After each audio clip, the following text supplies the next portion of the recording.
रोजाना सबसे पहले अनुपमा सीरियल देखने के लिए हमारे चैनल को सब्सक्राइब करें। एपिसोड के स्टार्टिंग में हम देखते हैं अनु राही के पास कॉल करती है। अनु सोच रही होती है प्लीज़ बेबली कॉल पिक कर ले।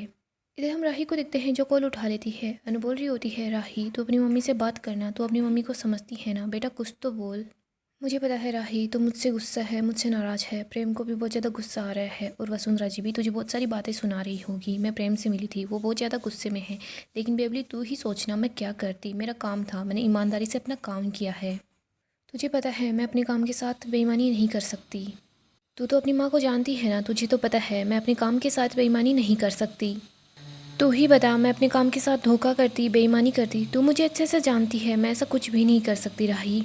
राही तू तो मुझे जानती है मैं अपने काम के साथ बेईमानी नहीं कर सकती। मैं भी तो तुझे समझती हूँ, तू भी अपनी माँ को समझती है ना। जब भी बच्चों की आंखों में आंसू आते हैं तो माँ का दिल जल रहा होता है। और मैं क्यों ही चाहूँगी मेरे बच्चों की आंखों में आंसू आए। मुझे पता है तुम्हारे साथ गलत हुआ है। राही बेटा, मेरे हाथ में कुछ भी नहीं था, मैं तो यहाँ पर काम करने के लिए आई थी। मुझे क्या पता था किस्मत हमें एक दूसरे के आमने सामने खड़ा कर देगी। अनु बोलती है राही प्लीज़ मुझसे बात कर। राही बोलती है मम्मी आप जिस काम से आई थी वो काम हो चुका है, प्लीज़ आप अब वापस लौट जाइए। प्रेम जिस हालत में है वो मुझसे देखा नहीं जा रहा, और मैं जिस हालत में हूँ आप मुझे नहीं देख पाओगी। घर में जब भी आपको लेकर कोई मुझे ताने देता है ना, तो मैं आपको बता भी नहीं सकती मुझे कितना बुरा लगता है। लेकिन एक बात मैं आपको अच्छे से बता सकती हूँ, आप जब भी हम लोगों से दूर होती हैं ना तो हम लोग ज़्यादा खुश रहते हैं। मम्मी आपने सच का साथ दिया है तो सच भी आपका साथ देगा। लेकिन प्रेम आपकी वजह से टूट चुका है, बिखर चुका है। आप अगर मुझसे पूछेंगी मैं किसके साथ खड़ी हूँ तो मैं प्रेम के साथ खड़ी रहूँगी, मैं आपका साथ नहीं दूंगी। राही अपनी मम्मी को बोल देती है प्लीज़ मम्मी आप वापस लौट जाइए, आप वापस सालगुंडा चले जाइए। अनु बोलती है ठीक है। इधर राही कॉल कट कर देती है, वो रो रही होती है। तो दूसरी तरफ अनु भी बहुत ज़्यादा दुखी हो जाती है कि उसका कोई भी बेटा या बेटी उसका साथ नहीं दे रहा। अनु यही सोच रही होती है आज फिर से सच तो बाजी जीत गया है, लेकिन जो सच बोलने वाला है वो हार गया है, एक माँ हार गई। आगे हम अनु को देखते हैं जो घर आ जाती है। वो चाय बना रही होती है, लेकिन वो प्रेम, प्रेरणा, राही इन लोगों की बातों को ही याद करती है। प्रेम बोल रहा था कि मम्मी आपने हमारा सपना तोड़ दिया है। प्रेरणा बोल रही थी कि आपने हमारी पीठ में छुरा भोंका है। इधर राही बोल रही थी कि मम्मी जब भी आप हमसे दूर होती हो तो हम ज़्यादा खुश रहते हैं। अनु का ध्यान चाय पर नहीं होता, चाय उफन रही होती है। तभी यहाँ पर बापूजी आ जाते हैं। बाबूजी बोलते हैं तू चाहती है क्या मैं भी तुझे डांटूं? देख तू रो क्यों रही है, तू अपने आंसू को क्यों लुटा रही है? अनु बोलती है बाबूजी मेरे पास लुटाने को है ही क्या? बाबूजी बोलते हैं कि ये आंसू, तेरी ममता, तेरा प्यार, तेरी एक ही पूंजी है और कुछ नहीं। और वो भी उन पर लुटा रही है तू ये सारी चीज़ें जो लोग तेरी बिल्कुल फिक्र नहीं करते। अनु बोलती है बापूजी मैं माँ हूँ, अगर उन पर ही मेरी पूंजी नहीं लौटाऊंगी तो फिर मैं किस पर लौटाऊंगी? बापूजी पता है क्या, प्रेरणा मुझे बोल रही थी कि मैंने उनको धोखा दिया है। प्रेम ने बोला कि उसका सपना मेरी वजह से टूट गया। राही ने मुझसे बोला कि मैं जब उन लोगों से दूर रहती हूँ ना तो लोग ज़्यादा खुश रहते हैं। बापूजी मैं अपने बच्चों की खुशियों पर ग्रहण हूँ। देखिए ना उन्होंने मुझे शुभ काम करने के लिए यहाँ पर बुलाया और मैंने अशुभ काम कर लिया। मैं अपने बच्चों के लिए मनहूस हूँ। बापूजी बोलते हैं चुप रह, तो ऐसे बिल्कुल भी नहीं है। अनु रो रही होती है। बापूजी अनु को गले लगाते हैं और बोलते हैं कि तू ऐसे बिल्कुल भी नहीं है, तू मनहूस नहीं है, तू तो हमारे लिए बहुत शुभ है।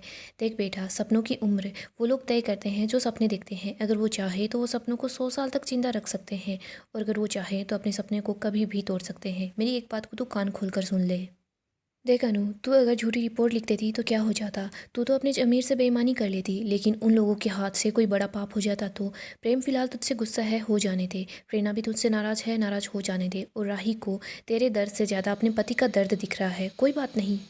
बाबूजी बोलते हैं देख बच्चों को कड़ी दवा सिर्फ माँ ही पिला सकती है, और तूने उनको अभी कड़वी दवा पिलाई है ना तो आगे आने वाली बीमारी से वो लोग बच जाएंगे। अनु बोलती है बाबूजी बस ऐसा ही हो। बाबूजी बोलते हैं कि तू एक काम कर, मेरे साथ बैठकर चाय पी। अनु बोलती है बापूजी मैं चाहती हूँ मेरे बच्चे खुश रहे। इसके बाद अनु बापूजी को गले लगा लेती है। आगे हम प्रेम और प्रेरणा को देखते हैं। प्रेरणा देखती है प्रेम काफ़ी ज़्यादा अपसेट है। प्रेरणा बोलती है सॉरी प्रेम, क्या है ना दूध ख़राब हो गया था, तुम्हें ऐसे ही ब्लैक कॉफ़ी पीनी पड़ रही है। तुम अगर कुछ बोलो तो मैं तुम्हारे लिए ऑर्डर कर दूँ? प्रेम कुछ नहीं बोलता, वो बस चुपचाप बैठा होता है। प्रेरणा बोलती है प्रेम तुम मुझसे नाराज़ क्यों हो? देखो अगर तुम्हारी जीत होती तो मेरी भी जीत होती। और प्रेम अगर तुम्हारी हार हुई है तो मतलब मेरी भी तो हार हुई है ना। प्लीज़ प्रेम तुम मुझसे तो बात करो। इधर हम राही को देखते हैं जो बार बार प्रेम के पास कॉल करती है, बट प्रेम कॉल पिक नहीं करता। राही रो रही होती है, वो काफ़ी ज़्यादा दुखी होती है। वो बोल रही होती है प्रेम मुझे पता है तुम नाराज़ हो, तुम कहाँ चले गए हो, प्लीज़ वापस घर आ जाओ। तुम नाराज़ रह लो लेकिन मुझसे दूर मत जाओ। इधर हम प्रेरणा को देखते हैं। प्रेरणा प्रेम को बोलती है मुझे पता है सेंटा बहन की वजह से सब कुछ खराब हो गया, लेकिन प्रेम हम इस सफ़र को फिर से स्टार्ट कर सकते हैं और मैं तुम्हारे साथ हूँ। प्रेम बोलता है सॉरी बट कुछ भी नहीं हो पाएगा। प्रेरणा बोलती है कि क्यों नहीं हो पाएगा, देखो हम लोगों को लाइसेंस फिर से मिल जाएगा, हम फिर से ट्राई करेंगे। प्रेम बोलता है कि लाइसेंस मिल जाएगा लेकिन जो मेरा कॉन्फिडेंस है वो खो गया है, मेरा कॉन्फिडेंस मुझे वापस नहीं मिलेगा। प्रेरणा बोलती है प्रेम हम जीतते हैं वापस खड़े होने के लिए और मैं तुम्हें सपोर्ट करूंगी ना, तुम क्यों फिक्र कर रहे हो। प्रेम गुस्सा करता है और बोलता है कि प्रेरणा मैं इन्हीं बातों की वजह से तंग होकर यहाँ पर आया हूँ और अगर तुम भी यही बातें करोगी ना तो मैं यहाँ से जा रहा हूँ। प्रेरणा बोलती है नहीं प्रेम, तुम इन्हीं बातों की वजह से तंग होकर अपनी दोस्त के पास आए हो और अपनी दोस्त से नाराज़ होकर फिर कहाँ जाओगे। ठीक है मैं तुमसे ऐसी बातें बिल्कुल भी नहीं करूँगी, हम कोई भी सवाल जवाब नहीं करेंगे। प्रेरणा बस प्रेम को ही देख रही होती है। इधर प्रेम काफ़ी ज़्यादा अपसेट होता है। अगली सुबह हम अनु को देखते हैं जो जयू के पास आती है। अनु जयू को देखकर बोली होती है सॉरी बेटा, मैंने तेरी दवाई का माँ से प्रॉमिस किया था कि तुझे मैं बिल्कुल ठीक रखूँगी, मैं तेरा ध्यान रखूँगी, लेकिन मैं कुछ भी ठीक से नहीं कर पा रही हूँ। मेरी वजह से तुझे भी दर दर भटकना पड़ रहा है, मैं दर दर भटक रही हूँ तुझे साथ लेकर, तू छोटी सी बच्ची है।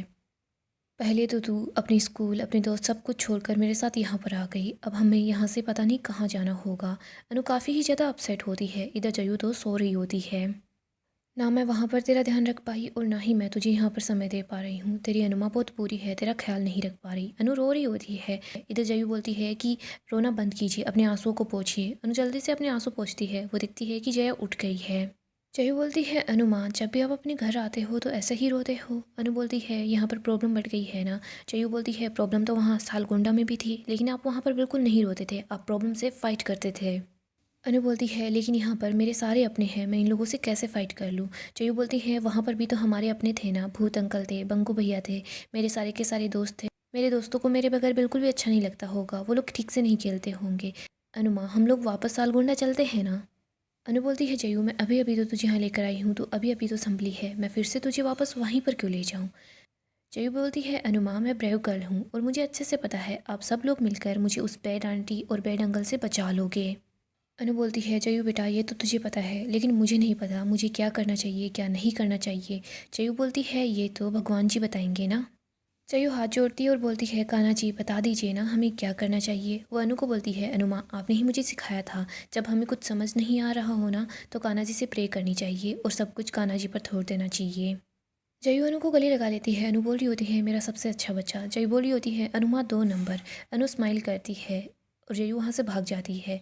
इधर तभी यहाँ पर अंश आता है। अंश बोल रहा होता है अनुमा आई मिस यू। अनु बोलती है लेकिन मैं तो यहीं पर हूँ। अंश बोल रहा होता है आपकी जो स्माइल है ना 2 दिनों से आपके चेहरे पर देखी है, आप 2 दिनों से इतने ज़्यादा परेशान थे, बट आज आपको हंसते हुए देखकर मुझे अच्छा लगा।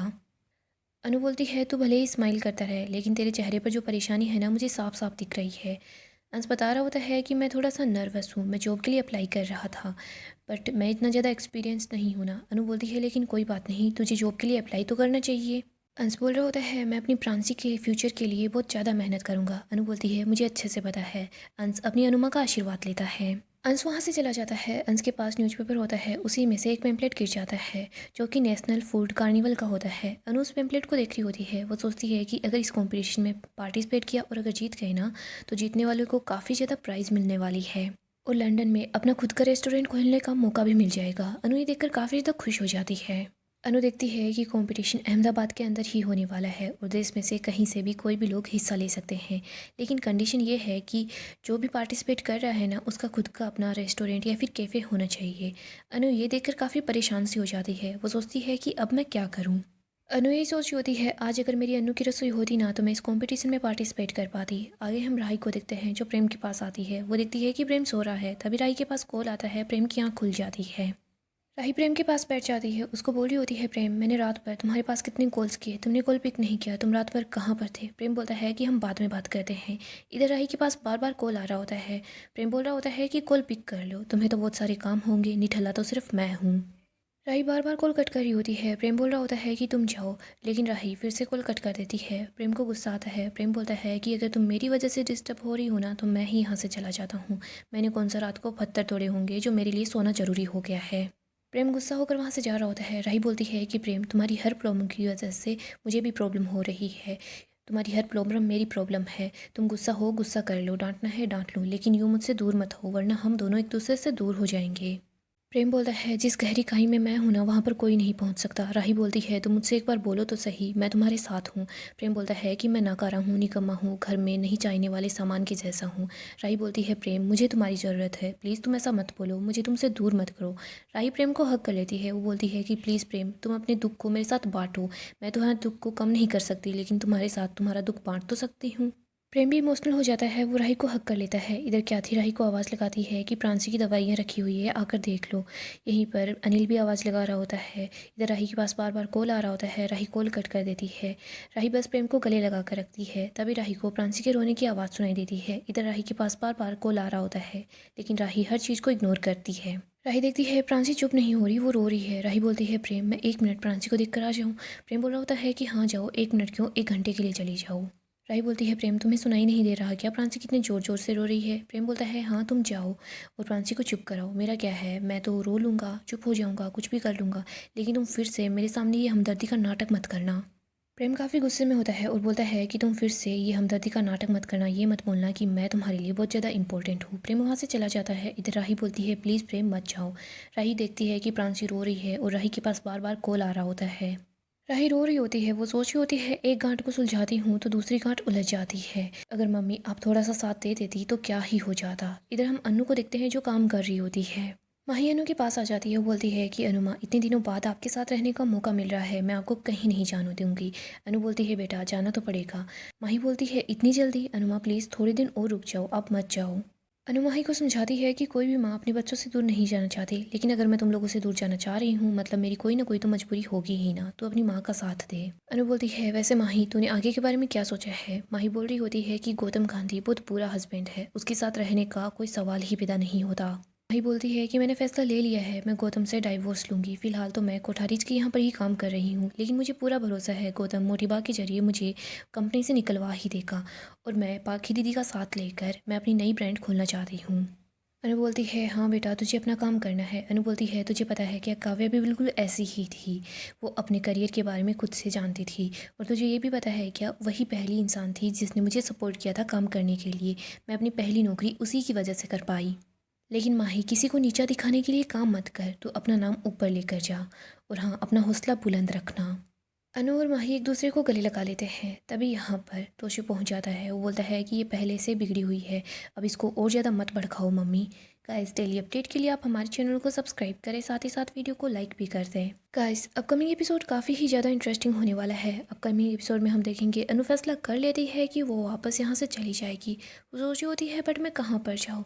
अनु बार बार उसी पेम्पलेट को देख रही होती है। तभी उसके पास एक तितली उड़कर आती है। अनु सोची होती है कि मैं एक बार दिग्विजय जी से बात करूंगी। इधर जयू बोल रही होती है प्लीज अनुमा हम लोग वापस गोवा ही चलते हैं।